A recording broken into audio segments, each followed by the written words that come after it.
Well, pretty windy out, so hopefully you guys are going to be able to hear me. I'm going to take care of the lesser of two evils first, the one that has good bearings that are just a little loose on my own trailer. I already took the liberty of loosening the cap up a little bit. We'll get the big channel locks on there.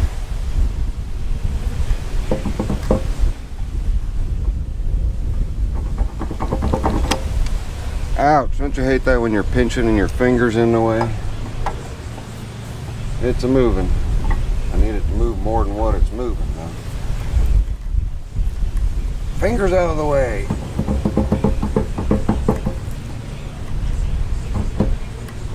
There we go. Alright. Now we've got plenty of grease in there. It's just a little on the loose side. Cotter pin. Always replace your cotter pins with new ones. And the one that's in here is actually too small of a diameter. And what happens when you've got one that's too small is they'll flop around in there, and as they flop around, they'll wear out the cotter pin or cotter key, whatever you want to call it, clip. And let me get my rag to clean my pliers off. There we go. And I'm going to use the wrong tool for the right job here. And just use these to snug them up. But anyway, you'll wear out a bad cotter pin that's too small. So I may have to go in and get a different one.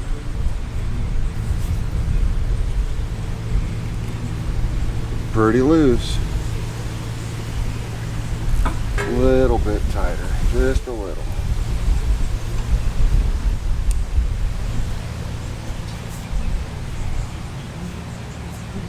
Okay. It's a general rule of thumb to seat new ones. You'll just go ahead and you'll crank it down real hard. And then after you crank it down real hard, you'll back it back off.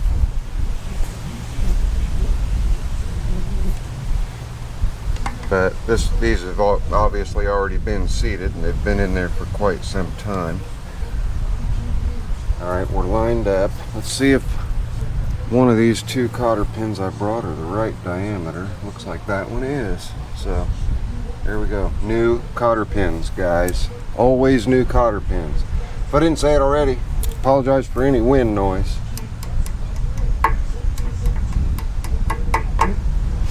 I put that in upside down. Well, not upside down, just to where I couldn't get a hold of the tab. There we go.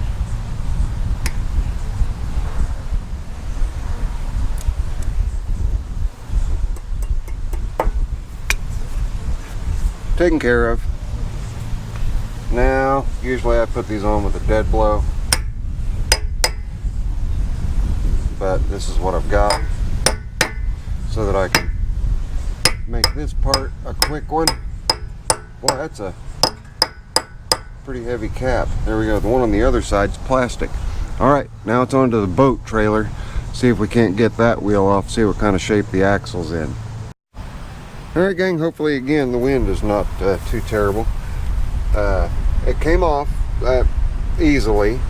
Just spun the castle nut out, no issues there. This race is loose and just about ready to pop out. And the bearings, they're gone. They're history. Nothing left of them. There's just a couple of little funky looking elongated ball bearings. So here's one race. That race came out. Whoa, get back here. And then here's the inner bearing. Okay, so with those two items, and here's my grease seal, it was on the back side, and here is my castle nut washer, washer. But you guys haven't seen the axle yet, have you? The wheel itself, I think, is going to be okay. The hub, I'll be able to press new races in. The other race is still in there, and it appears to be okay. We just lost all of the bearings. They are just all gone. Nothing left of them. But what I was most worried about was the axle itself, and it appears to be fine, which was the biggest concern with this. So knowing that and having the ID of the roller bearing and the OD of the race, I should be able to match bearings up. Plus, I do have its Axis products, and I do have a part number here. So that should also help me get the bearings that I need for this. So obviously, I mean, I don't have the bearings yet because I wanted to be sure I got the right ones. Didn't want to go spending money willy-nilly. That would just be silly. So you guys can stay tuned for part 2.